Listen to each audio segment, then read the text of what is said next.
Well, I think the clinical goal, you have to decide with the patient. Is the patient, are you trying to reduce the opioid load, or are you trying to get them off the opioids completely?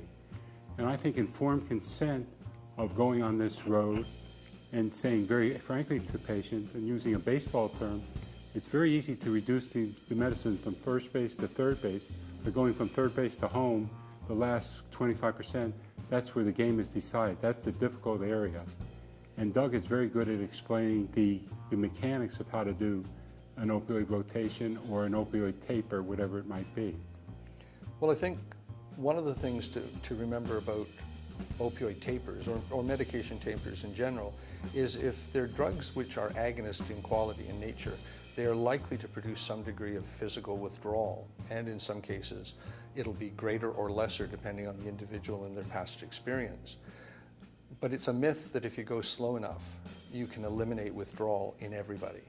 The reality is you can mitigate withdrawal, you can certainly worsen it by a poorly thought through taper, but if your goal is to get off the medication, then it should be kept in mind as you adjust your taper in order to be sensitive to the fact that the patient needs time to neuroadapt. The brain is expected to adapt to the lower medication level. But it shouldn't be so long a process as to extend the misery needlessly.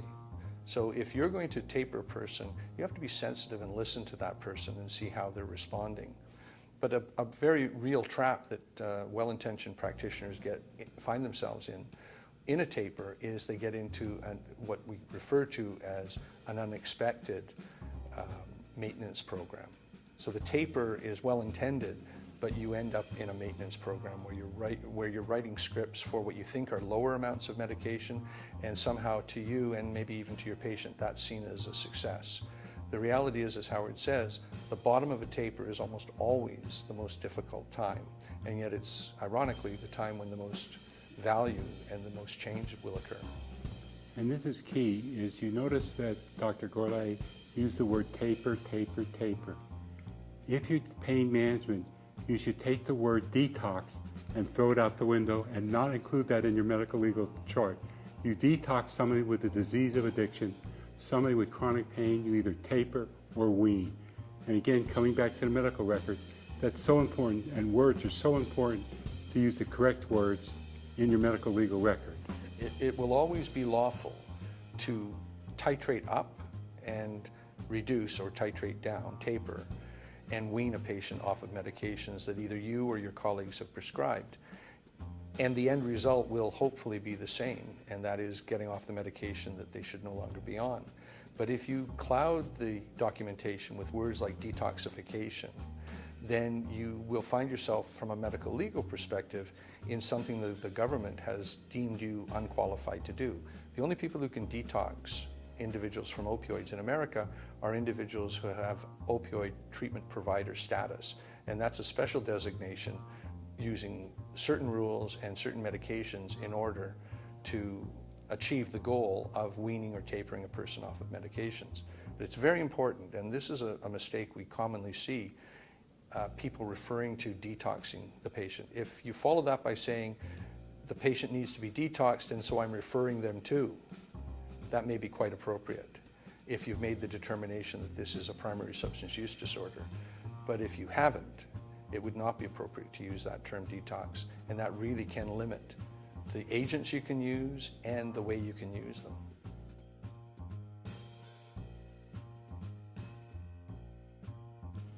The interesting thing about alternative strategies or complementary strategies, in one sense we could be talking about physical therapy, exercise, we could be talking about Eastern medicine and techniques of acupuncture and so on. They can be complementary and they can be very important in terms of helping the individual accomplish the goal of tapering.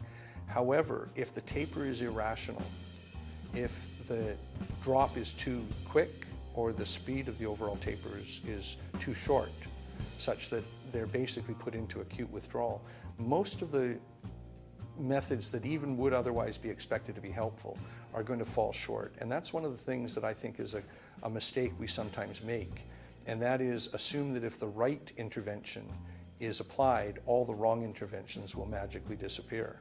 And pharmacotherapy is a particularly good example, where, as Howard says, you need a strategy to get in, but you equally need a strategy to get out.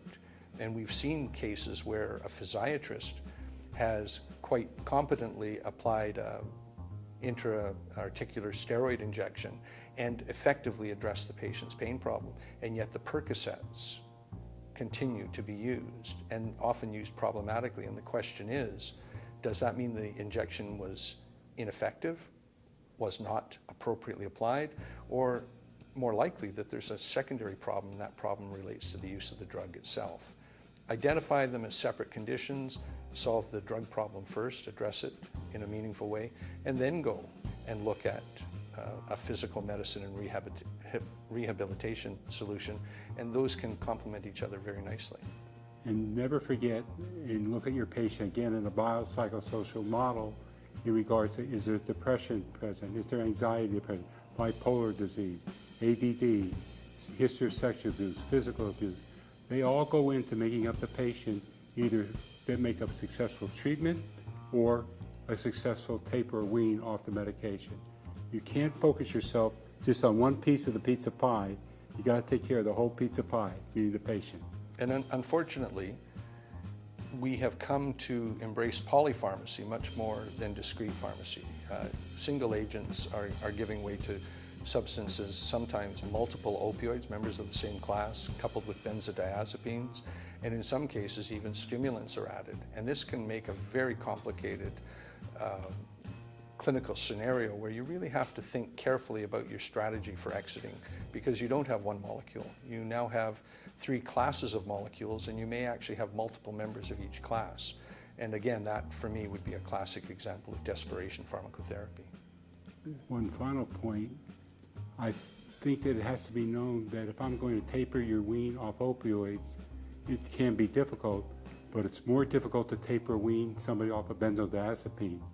The patients will have generally a harder time getting off benzodiazepine than they will off an opioid, even under the best taper possible. One other thing that is sometimes a red herring and a difficult place for a clinician involved in a taper is the individual who seems to come off the medication too easily. And that can sometimes be misinterpreted as evidence that the patient wasn't taking the medication as they reported.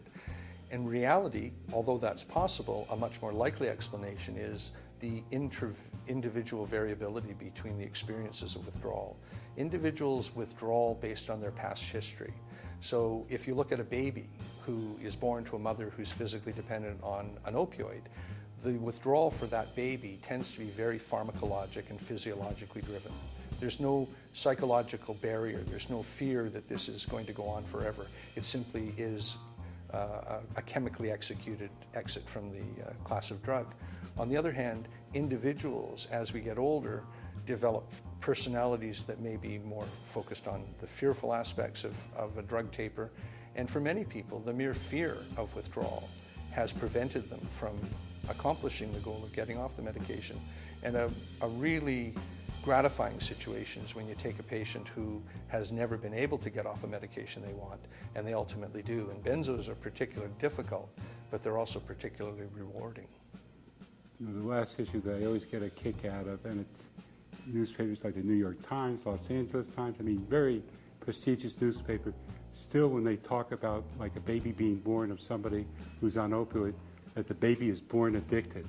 And I sort of laughed at midnight, the neonate goes out of the nursery unit and goes down to this corner street and crawls there and buys some opioid pills and puts it in his diaper and sneaks back into the unit.